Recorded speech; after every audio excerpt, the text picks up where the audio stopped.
O tema de hoje do Estúdio News é a cadeia produtiva de hidrogênio. Para conversar com a gente, temos Fernanda Delgado, CEO da Associação Brasileira da Indústria do Hidrogênio Verde, e Ana Carolina Chaves, pesquisadora do GCEL, especialista em energia e meio ambiente.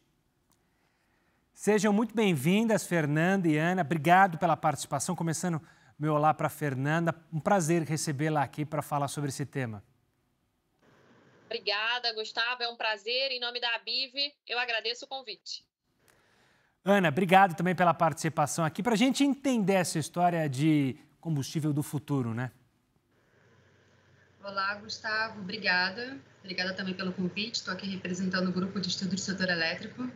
Sim, será um prazer falar um pouquinho sobre hidrogênio. Então vamos começar. Queria a primeira pergunta para vocês, primeiro para a Fernanda. Fernanda, explica para a gente, porque obviamente quem está assistindo o programa já deve ter ouvido muito em hidrogênio. Mas, de fato, o que é esse hidrogênio e por que ele está sendo tão falado ultimamente? Claro, hidrogênio é a molécula mais antiga que existe, né? Hidrogênio está em tudo. Mas por que a gente está falando tanto do hidrogênio atualmente? O hidrogênio verde é aquele hidrogênio gerado a partir de uma energia elétrica renovável, né? Acho que a Ana vai poder complementar como pesquisadora do GESEL, mas o hidrogênio verde ele vem de fontes renováveis, energia eólica, energia solar, energia hidrelétrica. Então você passa uma corrente elétrica na água, né? A água é H2O, separa o H do O e você tem esse hidrogênio separado e você pode usá-lo tanto como combustível quanto utilizá-lo em processos de descarbonização. Então, por exemplo, você pode usá-lo para fazer aço e trazer o conteúdo de carbono desse aço para baixo. Você pode usá-lo na indústria de fertilizantes, você pode usá-lo na indústria de metanol, pode usá-lo para fazer combustíveis. Então, a importância do hidrogênio verde hoje é a mesma importância que a gente tinha há 20 anos atrás da energia eólica e da energia solar. Ele vem como uma nova tecnologia para agregar ao processo produtivo brasileiro um conteúdo menor de carbono nessa nova ordem econômica mundial verde, que é mundial e que o Brasil precisa fazer parte. Ana, quero ouvir de você também. A Fernanda mencionou, né, o hidrogênio, explicou para a gente. E o que chama a atenção é que você consegue tirar hidrogênio de tudo, ou seja, falando em questões de energia. Através da energia eólica eu consigo produzir hidrogênio, através da cana-de-açúcar também eu vou conseguir produzir hidrogênio. Existem classificações ou é tudo hidrogênio? Bom, como a Fernanda colocou, né, o hidrogênio já está aí, né, no nosso sistema, na nossa cadeia produtiva há muito tempo, né? Não é nada novo, né, o hidrogênio em si. Porém, ele pode ser, né, produzido através de diversas rotas de produção, né? Então, a rota de produção tradicional, né, como ele já vem sendo produzido há muito tempo, é uma rota de produção através da reforma do gás natural. Então, ela é uma rota que emite muito gás poluente, né? E atualmente, né, ele vem justamente ressurgindo, né, dentro dessa temática da transição energética, né, da descarbonização, principalmente através dessas rotas, né, de hidrogênio renovável, onde essa geração ela pode se dar através do uso, né, de energia renovável, como você mencionou, energia solar, energia eólica, biomassa, né? E essa rota de produção, no caso, ela é uma rota mais limpa, né? Ela é uma rota limpa, onde você teria um hidrogênio, então, de baixo carbono, né? Um hidrogênio que está emitindo pouco gases poluentes. Então, assim, nesse momento atual, né, ele justamente se posiciona como um vetor energético muito importante por permitir, né, a sua aplicação em diversos setores industriais, né, setor de transporte também, né, e diversos usos, e aí permitindo que esse processo industrial, no caso, se torne mais limpo, né? Então, assim, aliado a outras tecnologias que já estão aí também em curso, né? O próprio movimento de eletrificação, né? O uso intensivo de eletricidade nos próprios processos produtivos, o hidrogênio ele surge, então, como uma nova alternativa à substituição dos combustíveis fósseis, né? E capaz de estar trazendo uma rota mais limpa para outros processos industriais. Ana, para a gente entender, é complexo, vocês duas mencionaram que já é um conhecimento antigo a questão do hidrogênio. Mas ele é complexo, digamos, para se produzir? É seguro hoje em dia? E outra questão, É caro? A tecnologia tem evoluído para baratear? Como é que a gente está nesse cenário? Bom, o hidrogênio, né, o seu processo de produção, como você mencionou, né, é um processo antigo, né, e atualmente, eu estou falando agora de hidrogênio, né, no caso, o hidrogênio verde, né, a sua rota de produção, a maior parte do custo, ele provém justamente de energia elétrica, né, então é um uso muito intensivo de energia elétrica, então essa energia renovável, ela tendo um baixo custo, ela favorece para um hidrogênio, né, está sendo produzido por um baixo custo, né? Aliado a isso, você tem uma complexidade, né, do próprio amadurecimento da tecnologia, né? Então, um processo de redução de custos do eletrolisador, né, que seria justamente esse equipamento que vai fazer essa transformação, né, em hidrogênio. Aliado a isso, a gente tem algumas barreiras nessa cadeia produtiva, que seria justamente a questão do armazenamento e transporte, aí, em termos dessa parte mais técnica operacional, como você está colocando, né? O armazenamento do hidrogênio, você tem uma certa dificuldade justamente, né, por ser um gás com baixa densidade volumétrica, né? Então, assim, ainda é um desafio, né? Você está armazenando, como você também está distribuindo esse hidrogênio, né? Você precisa de uma infraestrutura específica para estar transportando esse hidrogênio. Então, ele pode estar sendo transportado de forma líquida, pode ser transportado também através de gasodutos, né? E outros meios. E atualmente, justamente por conta dessa dificuldade que você tem de armazenamento e transporte, também vem surgindo, né, o uso de carreadores, né? Então, transformação em um outro produto, como, por exemplo, amônio e metanol, onde você teria uma facilitação, né, justamente essa distribuição para uso e aplicação desse hidrogênio. Bom, então, atualmente, eu acho que esses seriam os principais desafios, né, digamos assim, dessa cadeia, né? O Brasil, ele já vem se posicionando, né, para combater, né, essas dificuldades, né? Então, atualmente, né, ano passado a gente teve o lançamento do Plano Trienal 2023 a 2025, onde você tem 6 eixos prioritários, né, justamente de atuação do governo para estar permitindo todo um ecossistema, né, regulatório, todo um ecossistema de infraestrutura, né, de pesquisa e desenvolvimento, para justamente estar acelerando a implementação dessa economia de hidrogênio no Brasil. Fernanda, a Ana citou a questão do Brasil. Eu quero falar justamente sobre esse potencial brasileiro. Nós que somos leigos, eu e quem está assistindo o programa, escuta muito falar sobre o Brasil ser uma potência em energia verde, em produzir energia verde. Isso também dá uma vantagem na questão do hidrogênio? A gente tem um potencial enorme a ser explorado? Certamente, Gustavo. A Ana colocou de forma brilhante toda a descrição da cadeia do hidrogênio, e o Brasil tem uma série de vantagens competitivas hoje, né? O Brasil, eu gosto de dizer que ele é bonito por Deus e renovável por natureza. Aqui você tem vento, você tem biomassas, você tem o sol, você tem até os hidrocarbonetos, né? Então, hoje você congrega no Brasil energia, quase 90% de energia renovável, né, de energia elétrica renovável em alguns momentos. Você tem todo o sistema elétrico interligado, você tem hubs de hidrogênio sendo preparados em alguns portos, em especial no Nordeste. Então, hoje você congrega uma série de facilidades no Brasil que podem torná-lo uma potência de produção do hidrogênio verde. Mas como a Ana falou, o hidrogênio sempre existiu e a rota tecnológica mais comum é do hidrogênio cinza a partir do gás natural. O que a gente precisa hoje é um equilíbrio de preços entre o hidrogênio cinza e o hidrogênio verde, né? Que ainda tem um preço menos competitivo no mercado internacional, no mercado nacional e internacional também, para que você tenha esse equilíbrio e ganhe essa demanda. O Brasil tem capacidade para produzir esse hidrogênio e para demandar esse hidrogênio. Acho que isso é muito bom de esclarecer, de que a gente não está preparando uma indústria para ser uma indústria exportadora, para descarbonizar a Europa, né? A Ana já deve ter ouvido isso também várias vezes. A gente quer descarbonizar processos produtivos no Brasil. O aço verde brasileiro, a agricultura brasileira. A gente quer trabalhar o processo de sulfurização do petróleo brasileiro. Existem upsides para exportação? Certamente, mas existe todo um mercado nacional para ser atendido. Agora, tem todos os desafios relacionados à tecnologia, ao gap de preços do hidrogênio cinza, do transporte. Para isso, a gente precisa de um empurrãozinho aí dos órgãos públicos. Claro. Pegando o gancho ainda, Fernanda, quando você fala dessa possibilidade que a gente vê no Brasil, como que é aí que se encaixa uma cadeia produtiva de hidrogênio? Eu queria que você explicasse esse termo que a gente está usando para falar do hidrogênio. O que ele basicamente significa e são inúmeras oportunidades de negócios, obviamente com os investimentos corretos?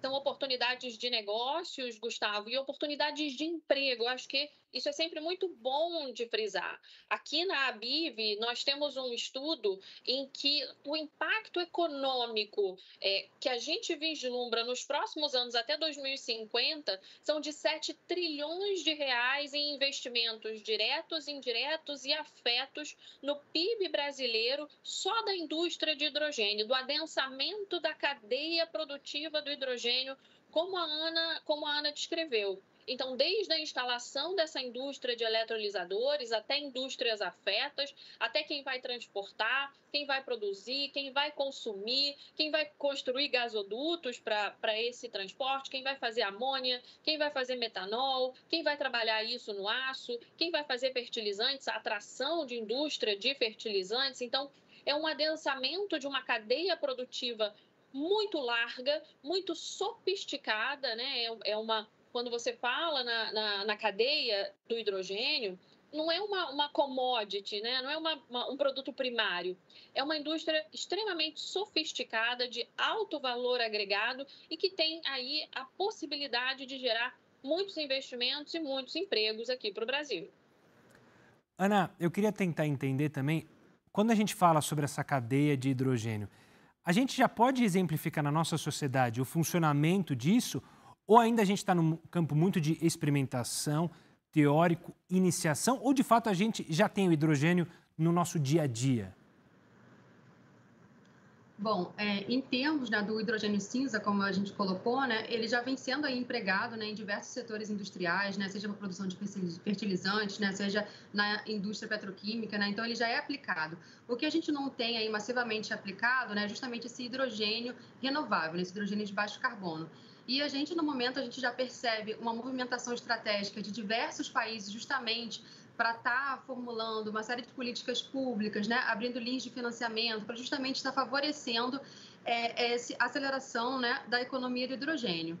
A gente atualmente, né, então, depois de uma etapa, né, onde a gente continua em paralelo a isso, né, um investimento muito grande para cada vez mais reduzir os custos, né, dos equipamentos, dos eletrolisadores, né, dessa tecnologia, a gente percebe um movimento massivo em termos de implementação de projetos piloto e demonstrativos, né? Então, a gente percebe em nível mundial diversos países, né, nessa etapa, né, dessa economia do hidrogênio, né, inclusive aqui no Brasil. Então, aqui no Brasil a gente já começa a ver uma série de memorandos de entendimento sendo assinados, né, projetos pilotos já sendo implementados, né. Ano passado a gente teve já entrada em operação, né, de uma usina, né, da EDP no Ceará, né, em Pecém, que o Gesel ele pôde acompanhar a implementação dessa usina, né. Então, e diversos locais, né, como a própria Fernanda colocou, né, esses hubs, né, esses vales de hidrogênio, né, onde a gente teria integração dessa cadeia produtiva, facilitando todas as etapas de produção de hidrogênio, a gente percebe esses projetos surgindo muito, né, nas áreas litorais, né, justamente nesses complexos industriais e portuários, né, para justamente facilitar, né, o fomento, né, e a implementação dessa cadeia produtiva do hidrogênio.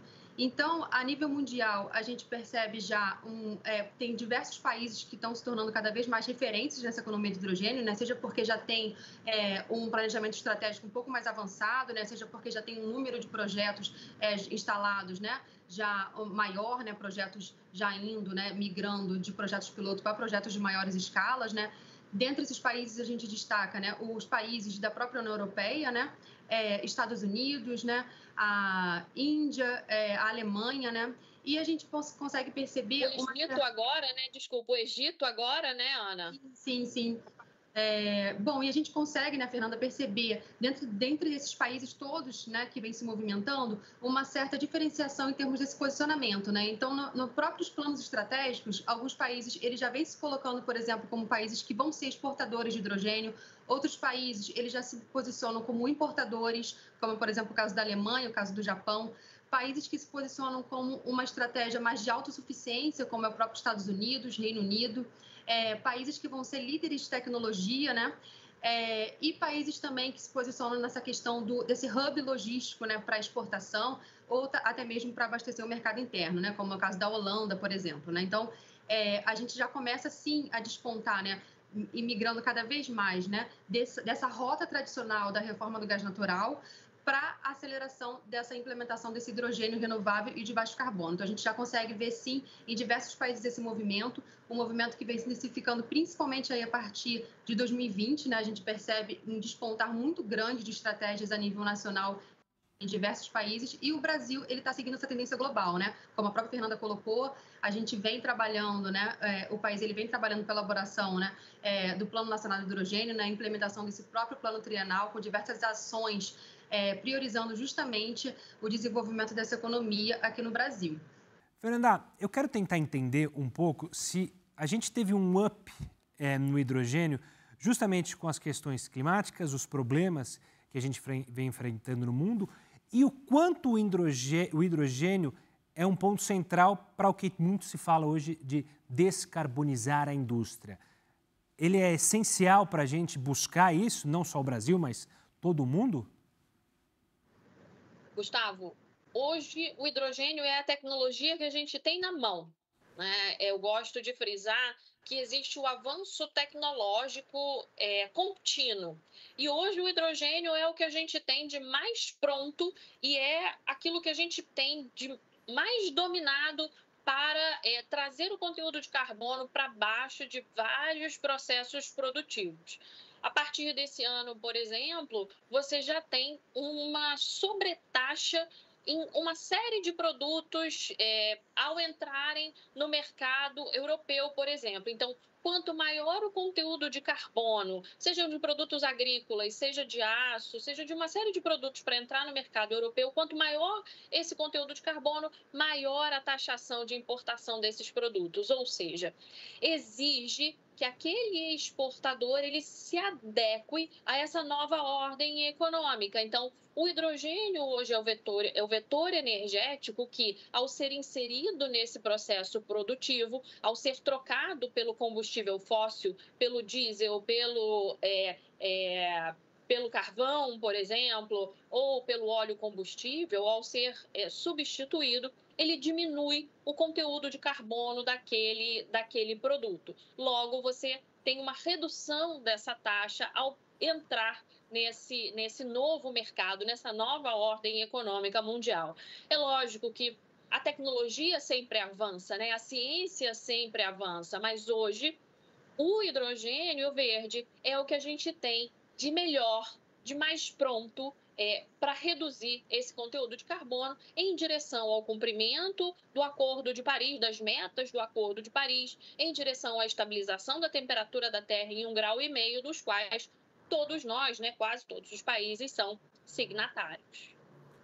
Ana, para a gente conseguir tentar entender um pouco justamente esse papel do hidrogênio, a gente tem projetos pilotos, como você mencionou, em alguns países já trazendo para grande escala, mas é possível a gente olhar para esses países e até para nós do Brasil, pelos projetos apresentados, quando que o hidrogênio poderia funcionar a pleno vapor, digamos assim, usando essa expressão?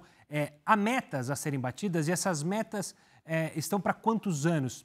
Só para a gente ter uma ideia de como é que está essa evolução e de como tem de ser essa evolução dessa tecnologia. Bom, Gustavo, como a gente colocou, né, essa cadeia, né, ela apresenta uma série de desafios ainda, né, principalmente em relação à questão da regulação, né, a questão da própria infraestrutura. Então, assim, em relação ao posicionamento dos países, né, essas estratégias dependem muito de cada país, né? Tem países que não necessariamente apresentam metas com anos bem definidos, com ações né, muito bem definidas, deixam isso mais em aberto, mas eu acho que a maior parte dos países, elas estão de fato nesse momento atual de implementação desses projetos piloto e demonstrativos, né, no sentido de se estudar e compreender, né, como vai ser esse ganho de escala, né, como vai ser a melhor alternativa para vencer esses desafios, como a Fernanda colocou, essa série de mecanismos que vêm sendo criados para justamente diminuir essa diferença, né, entre a competitividade do hidrogênio verde e do hidrogênio cinza. Então, eu sinto que a gente está no momento atual pensar, né, qual vai ser essa melhor estratégia. Então, assim, o próprio plano trienal, né, ele coloca justamente esses eixos prioritários, né, uma série de ações que estão aí em andamento, né, e eu acho que vai muito, né, em relação a essa velocidade da própria transição energética, né, de ir acompanhando todo esse movimento geopolítico que também vem acontecendo, né. Então, essas metas, eu sinto que elas estão mais em aberto, né, e muito no sentido de estar atendendo justamente a formulação desse ecossistema, né, para justamente a implementação da economia do hidrogênio se dar, né. Fernanda, voltando ao tema Brasil, eu queria tentar entender como é que está hoje a questão de investimento público e investimento privado. Eles caminham juntos, caminham um pouco separados? Há investimentos de ambas as partes? Hoje, como a Ana comentou, existem investimentos privados, né? Só investimentos, por enquanto, funcionando, só projetos piloto, né? Como ela mencionou, de algumas empresas, de universidades. O que você tem são memorandos de entendimento e tomadas de decisão de algumas empresas que devem tomar as suas decisões ainda esse ano, de acordo com o que deve vir aí do projeto de lei, né, que está tramitando nas casas legislativas brasileiras, mas existe uma parceria muito grande com o governo para a formação desse arcabouço regulatório, né, e desses incentivos, dessas condições de contorno que virão e que são muito especiais para essa economia do hidrogênio. A gente já fez isso para o etanol lá nos anos 80, a gente já fez isso para o biodiesel, a gente já fez isso para a energia eólica, a gente já fez isso para a energia solar. Então, é um casamento muito interessante entre o governo e a iniciativa privada, em que você tem os incentivos, você tem a indústria, o investimento da indústria, e você tem uma demanda por outro lado também. Então, é uma indústria que se constrói a várias mãos, né? Entre governo, demandantes e a iniciativa privada, certamente, com todo esse aporte de capital. Ana, eu queria entrar no tema que a Fernanda mencionou, o etanol, e a gente ouve muito falar sobre o hidrogênio há um bom tempo, né? Me corrija se eu estiver errado, se não foi essa a primeira grande ideia de usar o hidrogênio para abastecer veículos, ou seja, transformar num combustível. Já está próximo disso acontecer? Ou essa questão de usar baterias, que muitos carros agora têm, veículos de grande porte também, tomou a frente? Ou a gente pode ver, não no futuro muito distante, carros, veículos, o combustível, o hidrogênio usado justamente para a gente ir num posto e, entre aspas, encher o tanque com hidrogênio? Bom, a questão do hidrogênio na mobilidade, né, ela já vem sendo estudada, né, a gente já tem aplicação, né, em alguns países, sim, do hidrogênio sendo utilizado nessa questão, né, nesse setor. Vai depender muito da estratégia, né, de cada país, né, em qual setor, né, ele vai priorizar a questão do transporte, né, não necessariamente uma opção, né, dependendo do país, né. E eu vejo como uma questão que ela não está necessariamente, ela está andando em paralelo com outros, né? Então, o hidrogênio ele vem surgindo, como a Fernanda colocou, como mais uma alternativa à transição energética, né? Tanto ao lado da eletrificação que já vem acontecendo, né? O uso de baterias, então ele vem surgindo como uma nova opção. E no caso do transporte, a gente vê muito na mobilidade, ele não necessariamente sendo mais aplicado na questão, né, do uso ali individual, mas muito no transporte, né, de carga pesada, né, questão de caminhões, ônibus. Então, o foco na mobilidade mais forte, né, tem sido justamente esse, né. Então, menos um pouco para a questão, né, do indivíduo, né, do carro, assim, né, como você colocou, né, mas muito nessa questão do transporte de carga pesada, né. Se a Fernanda quer me complementar. Você me permite... Por favor. A Ana trouxe um ponto muito importante. Quando você fala em transição, né, nessa transformação energética, cada país vai fazer aquilo que puder, que souber e que couber no bolso da sua população.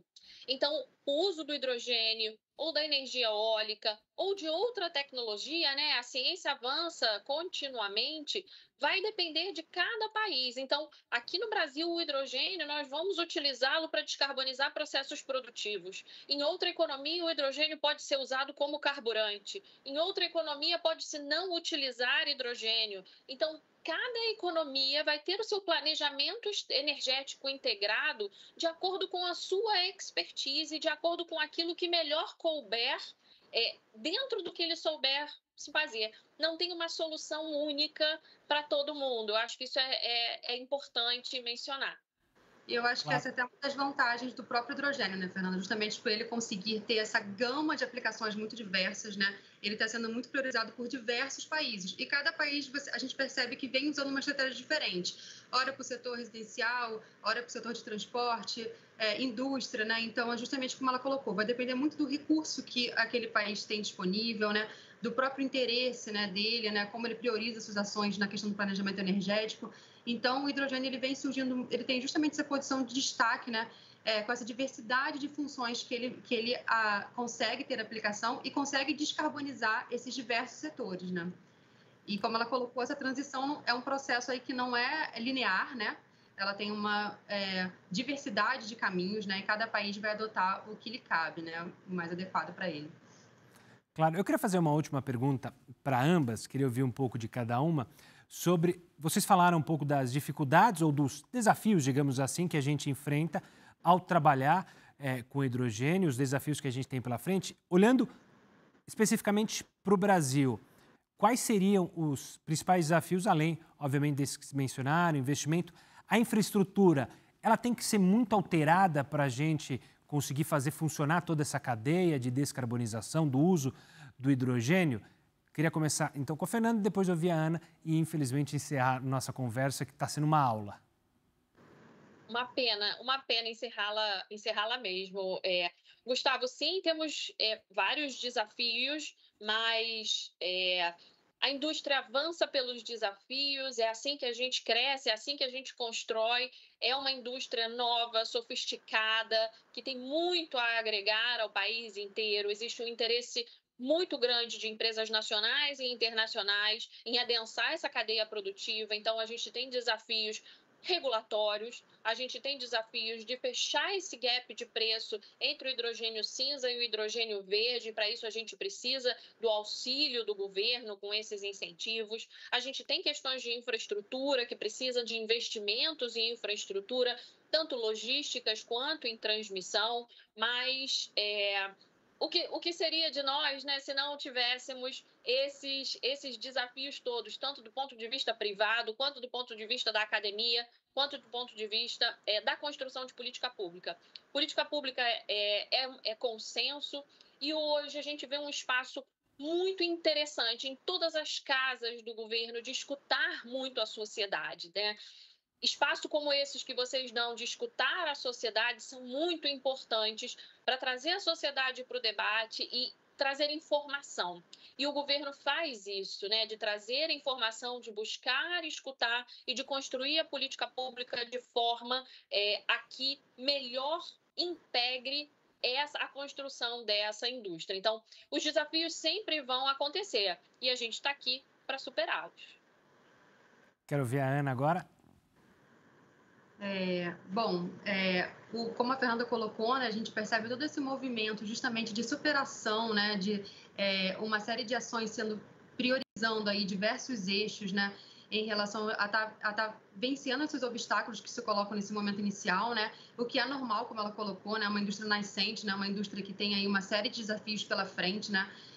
Mas justamente eu vejo que nesse momento, né, a gente já teve uma série de outras iniciativas de boom do hidrogênio, né, e por outros motivos isso acabou não indo para frente. E nesse momento eu acho que a gente tem uma configuração, né, de diversos fatores, né, principalmente o Brasil, que tem uma série de vantagens aí competitivas, né, a própria geração renovável aí, a baixo custo, né, a nossa rede de transmissão, né, a nossa infraestrutura aí robusta, né, para estar conseguindo fazer essa transição.